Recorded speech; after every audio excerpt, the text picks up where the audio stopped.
ஏதோ பிறந்தோம், ஏதோ வாழ்ந்தோம், ஏதோ இறந்தோம் என்று இல்லாமல் கடந்த 72 ஆண்டுகளாக மண்ணின் மைந்தர்கள் நாங்கள்தான் என்பதற்காக தொடங்கிய போராட்டம், வாழ்வாதாரத்திற்கு தொடங்கிய போராட்டம் நேற்று முன்தினம் நம்முடைய பழங்குடியின சகோதரர்கள் வீட்டில புலிதாக்கி ஒரு இழப்பு ஏற்பட்டுள்ளது.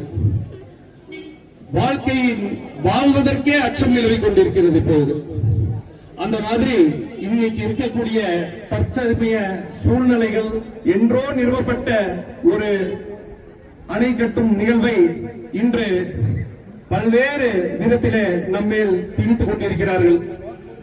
இது இந்த போராட்டத்தின், இந்த விழிப்புணர்வு நிகழ்ச்சியின் வாயிலாக நாம் அனைவரும் ஒன்றிணைந்து இந்த சிறப்பான குழு, நம்முடைய இயற்கை பாதுகாப்பு குழு சிறப்பாக ஒருங்கிணைத்து அனைவருடைய மனதையும் அறிந்து புரிந்து செயல்பட்டிருக்கிறார்கள்.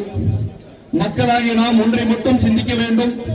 இந்த மண் என்பது படுகர் மண் மட்டுமில்லை, இது தோடருக்கானது, தோவருக்கானது. மொத்தம் 9 பழங்குடியின மக்கள் இந்த மண்ணிலே நாம் வாழ்ந்து கொண்டிருக்கிறோம். இந்த மண் அனைவருடைய மண்.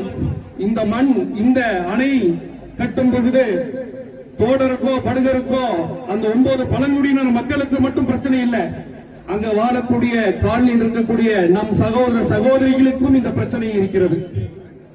ஒருவரின் சொல் பிழையினால் ஒட்டுமொத்த சொல்லின் குரலாகாதது. அதை நீங்கள் கருத்தில் கொண்டு